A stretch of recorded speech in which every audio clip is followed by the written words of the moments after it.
But up next was our main event. So Cena and Ambrose versus Kane and Orton.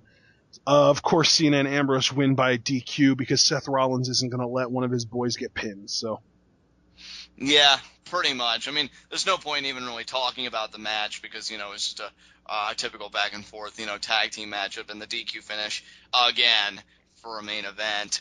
And after the match, Ambrose tries getting the jump on Seth, and Cena and Ambrose are fighting for dominance, like who's going to beat on Seth.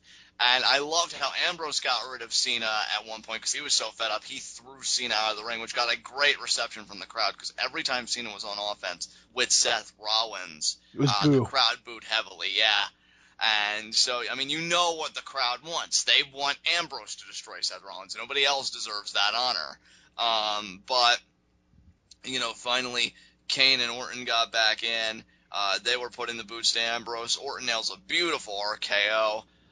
And then I think after that came a chokeslam. It was either chokeslam RKO or RKO chokeslam, but Ambrose ate both, is all I know. And then Rollins put the briefcase down. He hovered Dean Ambrose's skull over it. Or the Authority did that, Kane and Orton. And Rollins nailed a curb stomp right on the briefcase. Yeah. Which I was glad you said this too, Ashton, because a lot of your stray observations and conversation I just agreed completely with, and I'm glad we can bring them back up again here. You're like, wow, Cena waited until after Ambrose got taken out to try and, take a piece. What a scumbag. Yeah. Because, it was clear that he must have been recovered that whole time, but he's like, fine, if Ambrose really wants it, he can have all of it. And, he fed Ambrose to the wolves. So not only are you going to get involved where you're not even supposed to, but you're not even going to do enough job to carry your own weight and clean up after yourself and just be a complete prick. That's wonderful. It's So the Ryback story all over again. Ryback was there for Cena so many times, but Cena was never there for Ryback. So Cena comes in. He, too, eats an RKO. Yes, he does, just like he deserved. Exactly, which is why I really am really loving Randy Orton right now. I think. And you know what? The best thing about this RKO was that it was out of nowhere. It was my favorite places for RKOs to come from. Exactly. Kane levels in with a choke slam because they're really getting high off of this dominance. They're like, we're gonna feed everybody everything. Dude, Rollins even straight up said the same thing. We're gonna do the same thing to him. And the crowd popped for it. Man, we go from eat, sleep, conquer, repeat to just simply lather, rinse, repeat. Because he caved Cena's skull in. Yeah, because he caved Cena's skull in, the same way that he did Ambrose. And admittedly, what is the chant that closes out Raw? Yeah. Thank you, Rollins. Thank you, Rollins. Because he curb stomped Cena. It was just glorious. Every time Cena gets abused, I haven't had that much fun with the crowd enjoying Cena's misery since I want to say, what was it, Ashton, when Cena beat The Rock to get the title back? WrestleMania 29, right? Yep. Yep. It was the night after WrestleMania 29 when Ryback turned on him. Yeah, when he shell-shocked Cena and then flipped him off and took the title and then he didn't flip him off. He just did the arm check thing that kind of implies flipping off. Yeah, I forget what culture that particular sign belongs to because I know it's not Italian, but whatever. No. And crowd was doing feed me more, feed me. It was just fantastic. So yeah, similar thing here with the thank you Rollins.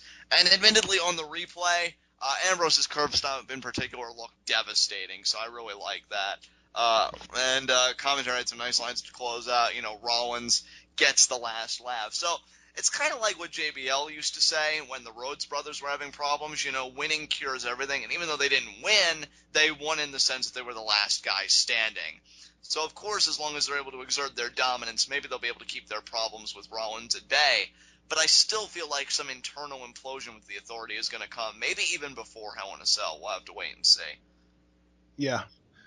This whole storyline has gone from, oh, God, I can't believe they're inserting Cena into this, to, wait a minute, maybe they won't let Cena come out on top of this. Which is ultimately futile, because let's be honest with ourselves, it's just you and me getting suckered in by the brilliance of the WWE's writing and getting made marks of, but still. Yeah, this was the guy that just recently humanized Brock Lesnar, for which I will never forgive him, as if telling Orton he has a glass jaw and he's a coward wasn't digging his own grave enough. But hey, Uh, for what it's worth, every time he said stuff like that to Orton, he ended up losing. yeah, and eating an RKO like he did tonight. Oh, Yeah. so good. Yeah! Oh, Uh, yes. so, yeah, he'll stand tall, Mother Führers. Deal with it. It's And about we frickin' time, too, dude. If you look at this frickin' record list that I keep, the top frickin', oh my god. The only heel that I can think of that has a winning record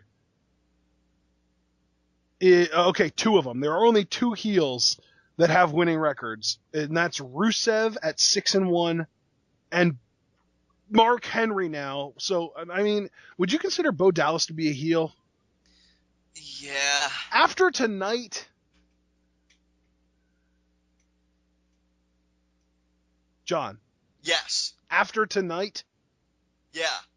you would still say that Bo Dallas is a heel? Yeah, I would. Okay, then make that three. There are only three heels with winning records: Mark Henry, Bo Dallas, and Rusev. And Bo Dallas and Mark Henry are just barely above 500 at 4-3, both of them. And then Rusev is at 6-1. But every other, there are a plethora of baby faces above 500. Like, we're talking both Usos, Kofi Kingston, Ziggler, Alicia Fox. Well, Alicia Fox and Layla, I guess Pages or Divas aren't really counting in this, but Chris Jericho, Gold Star were baby faces until like a week ago. Big Show, Roman Reigns, The Bunny is 1-0, Fandango, Dean Ambrose, Sin Cara, Adam Rose, John Cena. It is ridiculous how obviously separated heels and babyface are as terms of record. Like, heels always lose in the WWE. Isn't the whole point of being a heel being somebody that somebody else eventually has to overcome at some point? Yeah, I am just seriously waiting for all of these guys to consolidate their problems into Do you, like a league of supervillains and just be like, we gotta do something about this. dude? Because The three worst records in the WWE are Bray Wyatt at 1-6, Seth Rollins at 1-7, and Kane now at 0-6 on the month. things gotta change, man. But you know what? To your Bo Dallas point, I might as well use that as a way to just make a quick mention that tomorrow night on Main Event there is supposed to be a rematch between Bo Dallas and Mark Henry. That's going to be And interesting. I am going to be interested because you did pose the question, is he still a heel? Now, I say yes. Yeah, and he But probably is, but I don't know. It seems like that camera shot of him kind of lifeless in the corner there after Mark assaulted him would be a sympathy gainer. yeah. And, like, see, I wish, because, like, I really don't want to have the discussion now. We'll have to see, like, next Raw if Bo Dallas even appears, because I never know who's going to appear on these 3-hour programs. If they are going to go babyface, because then you and I can have a conversation, like, how we feel about such a turn and what it could mean for Bo. Yeah. So that's why Main Event actually does hold some intrigue, because if Mark is going to demolish him, and then even do a post-match beatdown where maybe Bo gets an induction at a very young age into the Hall of Pain. He's Like, so young. I know, I'm so proud of him. I mean, I knew he was going to have a stellar career, but to get it that early, it's going to be young. it's going to be interesting to say the least. Yeah. And also for next Raw, because I've been saying over and over, we got Big Show Rusev. Also on tap is a Roman Reigns interview. So they're That's keeping right. him. Yeah. That's not going to be interesting at all. So yeah, Cena and Ambrose win by DQ, a shallow victory. But an even worse beatdown to end it. Anything else you want to say before we go on to our remaining segments? No, sir. Go on to High spots and low shots. Oh yeah. And yeah, we usually start with the low shot. So my low shot, let me think. You know what? My low shot's gonna be Cesaro.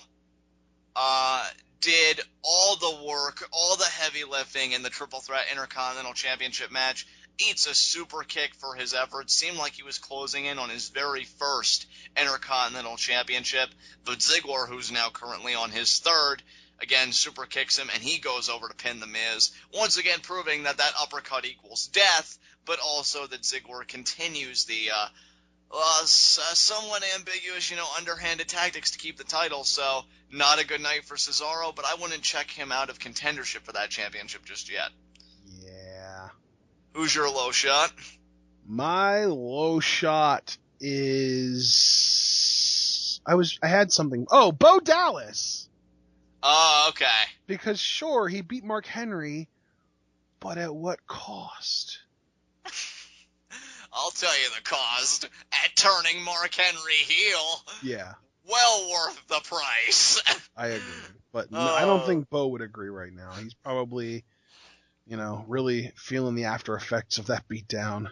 Oh, well, that neck will get properly realigned. All he has to do is Bo leave! Suck on your own advice. All right, John, we all know who your high spot is. Yeah, Dean Ambrose. Yeah, buddy. You know what? Even though he got beat down at the end of the night, to me, see, I have a very weird system when I do my high spots, low shots. I'm about as inconsistent as WWE merging Total Divas and their products together. Because sometimes I'll just look at it like, yeah. Nobody is that inconsistent. I could probably give them a run for their money. I don't know. Try as you might, you're never going to be that inconsistent. But there are times I'll look at it like kayfabe-wise, like who had the best or worst night. But then other times I'll just look at it from a pure performer perspective, like who just really was brilliant. And Ambrose, yeah, he ended the night on a sour note. But that's not inconsistent, though. That's just who, in your opinion, had the best night. You don't have to have a rigid set of rules on how you judge it, because if that was the case, then we're both inconsistent, because I'm pretty much the same way. Yeah, because, even if we were to look at it in that context, even though the night ended sour, I mean, he got to have a humiliating segment on Seth Rollins where he rigged the briefcase. But more importantly... And don't forget the dildo segment, too. And yes, the dildo segment. Which that's going to take a little bit to block out, but not too long. But, I think in the grander scheme of things, this just showed what a phenomenal babyface performer Dean Ambrose is. Which is crazy to think about. It is, especially for me, because I was the guy in this tandem. I mean, kudos to you. You at least said he could be a strong babyface. Me, I was like, nope, gotta be a heel. Gotta be a joker. Just the day he dies, heel. He's gotta be the heel Ricky Steamboat. And he goes and he does this babyface thing, and he's become, again, one of, if not the top babyface in the company right now. It is ridiculous, the connection he has with the crowd and how he carries himself. So many people, I feel like, when they're matched up against John Cena, they make a sincere effort, and I want them to come out on top. They try to match his intensity, and you just can't do that with John. You can't, and it's nothing even against... And dude, here's the thing. Dean Ambrose is one of the most intense guys, or he's capable of being one of the most intense guys on the roster. But no matter how intense you are, John Cena is going to just take it to the next level. He's always going to play that one upper role. And that's one of the reasons people hate him so much, is because it's like no matter how good somebody is, he will always do what he can to make them look bad. Even if that's not what he's doing on a conscious level, he is still doing that. Right. But Dean doesn't feed into the game, so right. It can't even begin in the first place. Exactly. And that's why he's going to be okay. And I'll say it again. And this is one of the few stands I take where I'm like, yeah, I'll look at it rationally and I'll give that rational perspective, but I am going to be so fan-driven at Hell in a Cell, because if we're on a collision course for Ambrose Cena and the winner gets Rollins, which is the dominant rumor that me and Ashton have been hearing, let me tell you something. Ambrose has got my full support. I hope he gives John Cena dirty deeds right into a steel chair, busts him open, and gets that 3 count.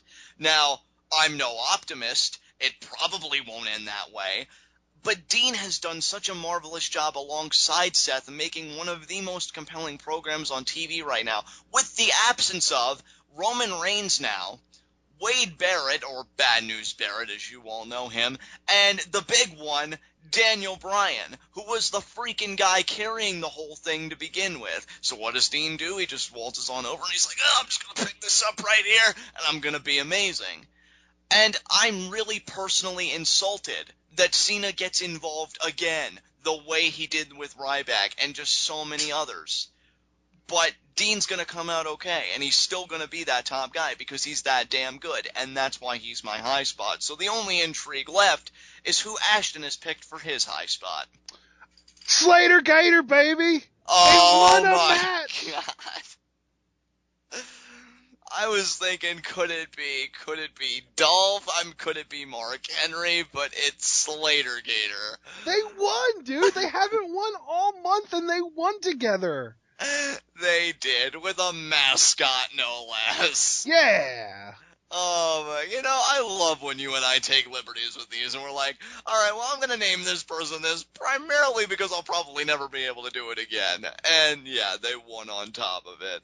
Yeah. Slater Gator is your high spot. I've got the stupidest smile on my face right now in the perpetual yes. Doesn't it feel good, though? Yeah. Oh my god. Oh, that was great. Alright.